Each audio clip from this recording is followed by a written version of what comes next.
Hi everybody, I'm not well pleased that I can only speak to you via a camera this morning because it's not the same as seeing your faces out in front of me and being able to talk to you accordingly with the atmosphere and the feedback and all that goes with that. But nevertheless, that is what is. And so I shall make the best of it and try and still convey to you not just words, but some passion, some feeling, some essence of who I am that hopefully touches the passion and the essence of the feeling of who you are as well. We couldn't meet this Sunday morning by choice because we had one or two things converge that made it better for us to cancel and get ready for our Christmas special on Saturday evening next week at 7 o'clock, which is going to be fantastic, and want you to be there. And please bring somebody along to experience what it is that has been prepared through a lot of hard work, but also a lot of passionate desire to bring to you something of high quality that will help to enhance your Christmas experience. I asked Danny to post a couple of classic clips with my talk from the film Dead Poets Society. If you don't happen to see a link for some reason to those, you can go on YouTube and find them on Carpe Diem, Seize the Day, Dead Poets Society. That's one. And the other one is Dead Poets Society 1989, What Will Your Verse Be? And I want to tie these videos in with the poem by Robert Frost called The Road Not Taken, and also to tie that with the Christmas story. And hopefully, in the words of Robin Williams' character in Dead Poets Society, we can hear the voices of those who are now fertilizing daisies, and we can hear the cry of the characters who make up what we know as the story of the Nativity or the Christmas story. So in that first video of Robin Williams in Dead Poets Society, he gathers the boys that he is the master who is teaching them poetry. He gathers them in the foyer of the establishment that they have the privilege of attending and belonging to, and he gets them to stare into the cabinet in which are all the memorabilia and the pictures of boys who once attended that facility and who are now long gone. As Robin puts it, food for worms and fertilizer for daisies. And he asked them to lean in, to listen to what those boys are saying to this current generation, to those in the school now, to those still alive, and with so much possibility and potential. And as they lean in, of course, Robin speaks behind them as if it's coming from the boys in the pictures saying Carpe Diem. And that's the phrase that's been made so popular and famous because of that film, Seize the Day. And so he leans in, gets them to lean in and says, Carpe Diem, seize the day, boys, make your lives extraordinary. I find it interesting as a student of language and one who uses language so much and has done all of my life, that we take words and we often piece them together and then we miss the full impact of that word. And extraordinary is one of those words. You know, oh, we had an extraordinary day. Wow, that gift is just extraordinary. What an extraordinary meal. We never stop to think, actually, that is the combination of two separate words, that if we would separate them might make us have a greater sense of what the word means. Extraordinary. Meaning it's beyond ordinary. It's extraordinary. And this Carpe Diem, seize the day thing is about trying to bring us to a place where our lives become extraordinary. We get so caught up in the ordinariness of life and perhaps lose the reality that our lives can actually still, whatever age you are, and I'm 65 years of age, can be extraordinary. And how is that? Well, he proposes, Robin Williams, according to the doctrine of Dead Poets Society, by seizing the day. Seizing the day. Each day, seizing the day, seizing the moment. Now, of course, the question would be, but what does that really mean, to seize the day? And that's where I want to bring you to Robert Frost's poem that he wrote in 1915 called The Road Not Taken. And I know everybody's not a fan of poetry, but I will do my best to read it and read it well and point out to you what I think is such a connection with this seize the day principle. So here's his poem. Two roads diverged in a yellow wood, and sorry I could not travel both and be one traveller. Long I stood, and looked down one as far as I could to where it bent into the undergrowth. Then took the other as just as fair, and having perhaps the better claim, because it was grassy and wanted wear, though as for that the passing there had worn them really about the same. And both that morning equally lay in leaves no step had trodden black. Oh, I kept the first for another day, yet knowing how way leads on to way, I doubted if I should ever come back. I shall be telling this with a sigh, somewhere ages and ages hence. Two roads diverged in a wood, and I took the one less travelled by, and that has made all the difference.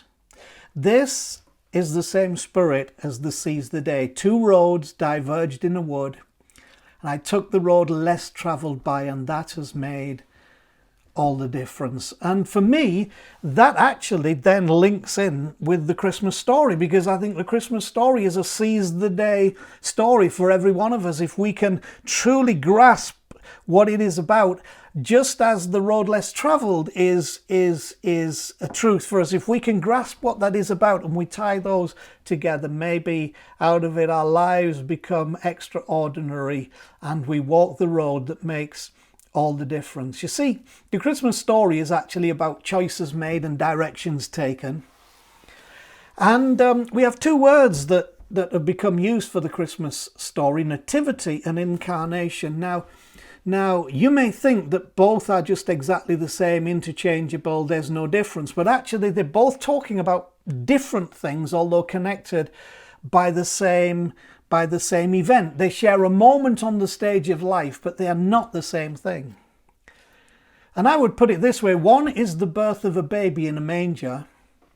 The other is the known, experienced, and irremovable presence of the divine in the body of humanity.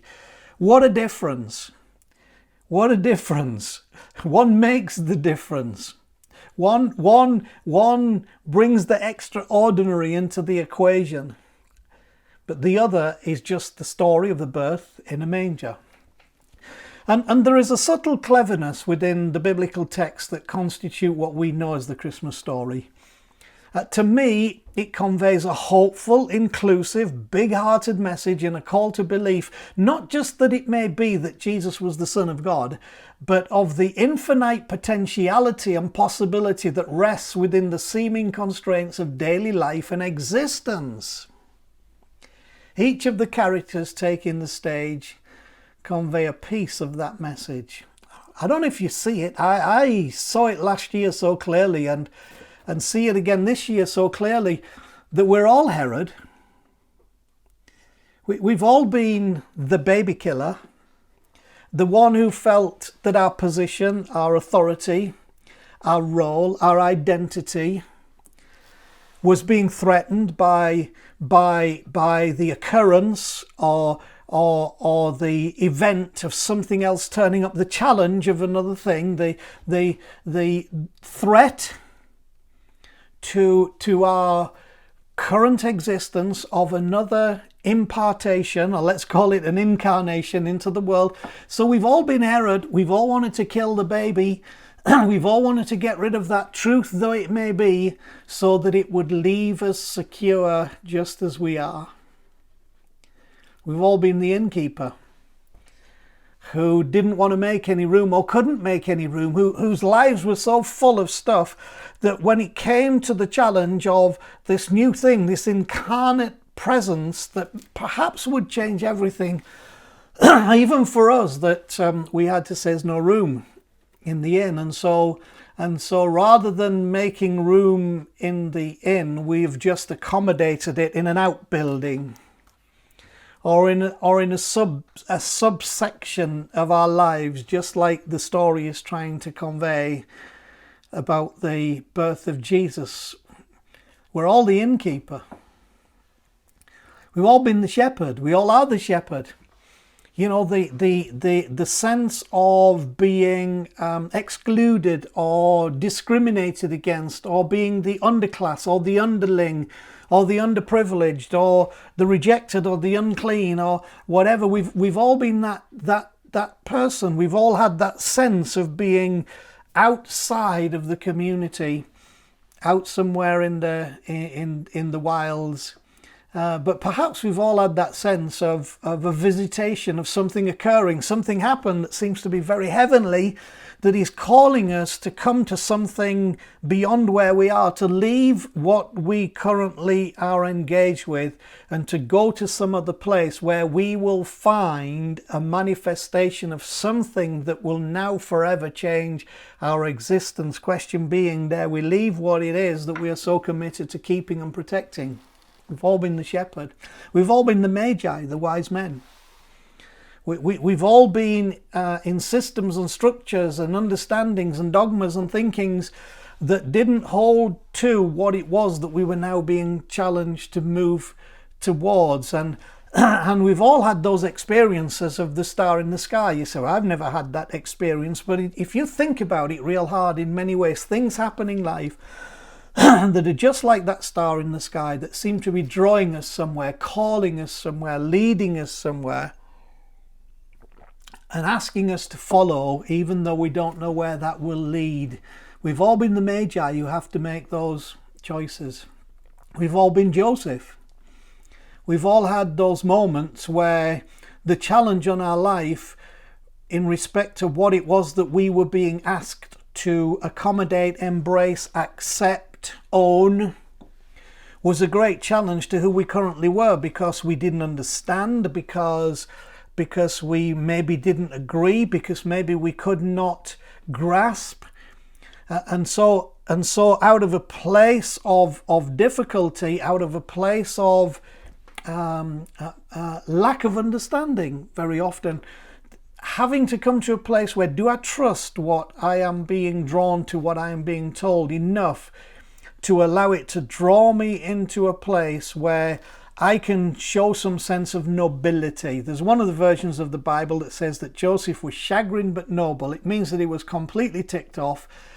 He was upset. Of course, the subject matter being, your fiance is pregnant, but nobody did it. God did it. Just imagine what the picture this is painting, the scenario this is offering up for you. And what it would do in your own mind. But it says he was chagrined but noble, which means that he made noble choices beyond his current level of understanding. And we've all been there, and that is we've all been Joseph. And actually we've all been Mary. We've all been subject to the issue of, first of all, wrestling with the issue of chosenness, of our role within the world and to ourselves, and why we should be or see ourselves as being special and worthy to bear anything other than we've already borne in our lives. And to whether, in the context of those challenges which call us to accept and believe something greater than we can understand, that bring us into the realm of mystery and unknowing, whether we are willing to say, I'm willing, and allow that to let the impartation of what is coming to us become that which really makes us pregnant with the new thing. We've all been Mary. We've all been in that position. And I'm going to shock some of you, and some of our fringe listeners might be surprised, but we've all been Christ. We're all Christ. We're all Herod, we're all innkeeper, we're all shepherd, we're all magi, we're all Joseph, we're all Mary. We're all Christ. You say, well, how do you come up with that one? Because Christ is the incarnate presence of the divine creator showing up in the human world, but present in all things. And that is the seize the day. That is one could say, the ultimate of the seize the day. It's the ultimate of choosing the road less traveled and finding ourselves, because of choosing that road less traveled, it making all the difference.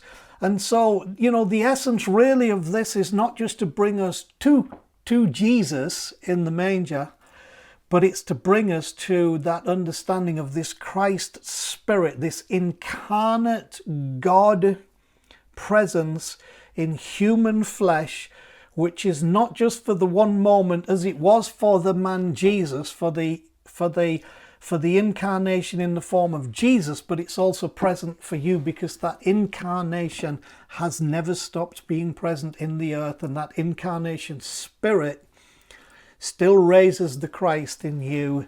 And for me, that is that extraordinariness, whether you understand it, see it or not. That's what's present, and that's where the extraordinary flows into the essence of our humanity.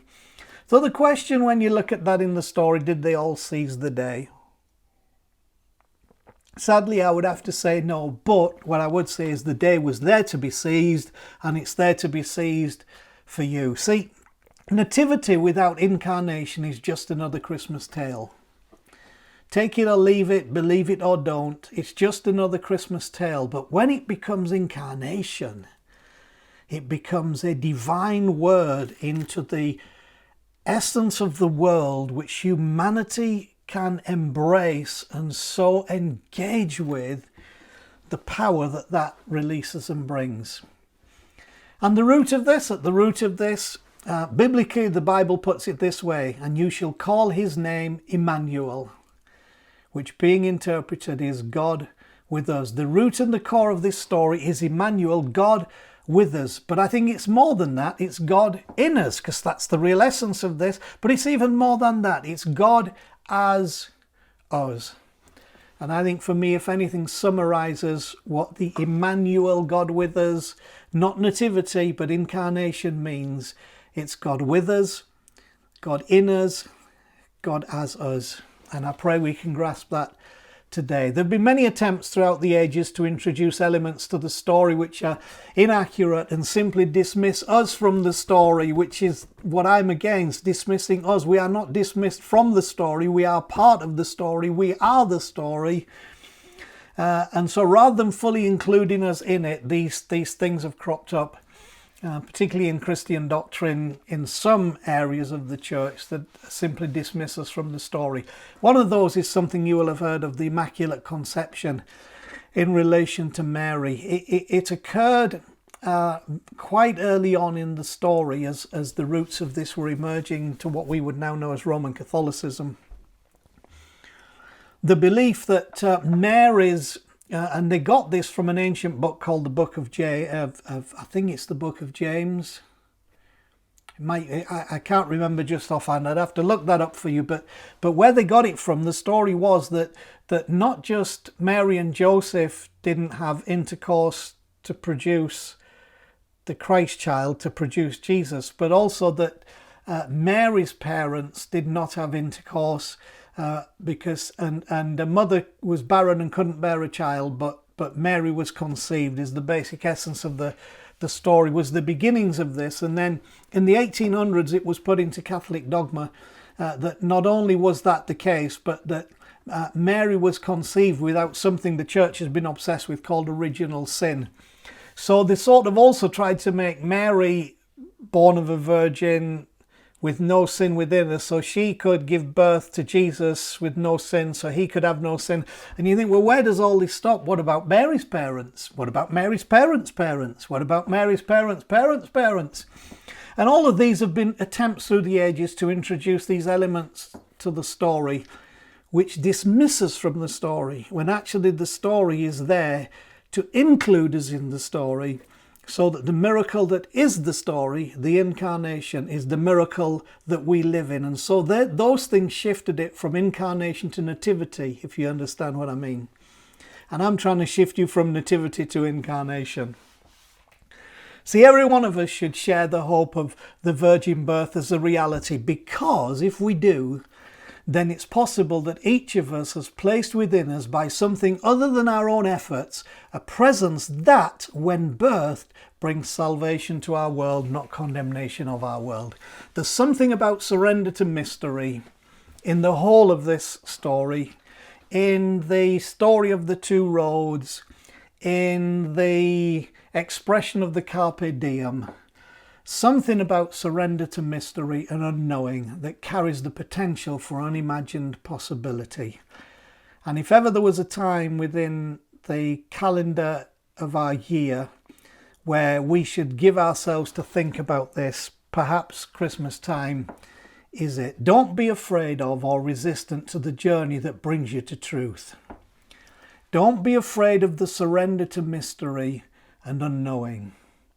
The great response of Mary to the invitation to become participant over spectator was, "Let it be to me as you have said."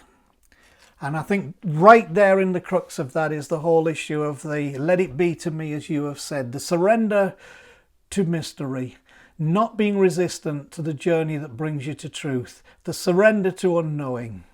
And that for me is the essence of these things that we're tying together. So let me finish by coming back to the other clip from Dead Poets Society, which concludes with the very powerful words, "You are here, and life exists, and identity. The powerful play goes on, and you may contribute a verse. What will your verse be?" Interesting that it's called a play. The powerful play goes on. And that's relating to how Whitman, who wrote this, saw life, and I agree with them. So it's interesting that it's a play, but how serious we have made it all. Isn't it interesting that we don't work music? We play music. We play it. Isn't it interesting we don't go to watch work? We go to watch a play. We don't go to watch a work.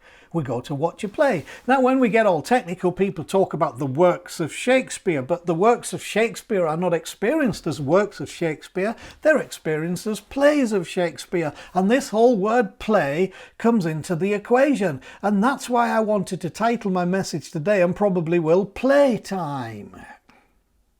Because it's playtime for us. This whole journey even through the diverging roads and the Carpe Diem and the Christmas story really want to bring us to playtime. Not work time, playtime. Maybe we missed the reality that life is a play and should be approached as such. And we've made it work. Think about that for a moment. And so let me finish by reading to you that play from which Robin Williams' character in the clip from Dead Poets Society refers. It's called "O Me, O Life" by Walt Whitman. O me, O life, of the questions of these recurring, of the endless trains of the faithless, of cities filled with the foolish, of myself forever reproaching myself. For who more foolish than I, and who more faithless? Of eyes that vainly crave the light, of the objects of the objects mean, of the struggle ever renewed, of the poor results of all, of the plodding and sordid crowds I see around me, of the empty and useless years of the rest, with the rest me intertwined. The question, O me, O sad recurring, what good amid these, O me, O life? Answer, that you are here, that life exists, and identity, that the powerful play goes on, and you may contribute a verse. What will your verse be?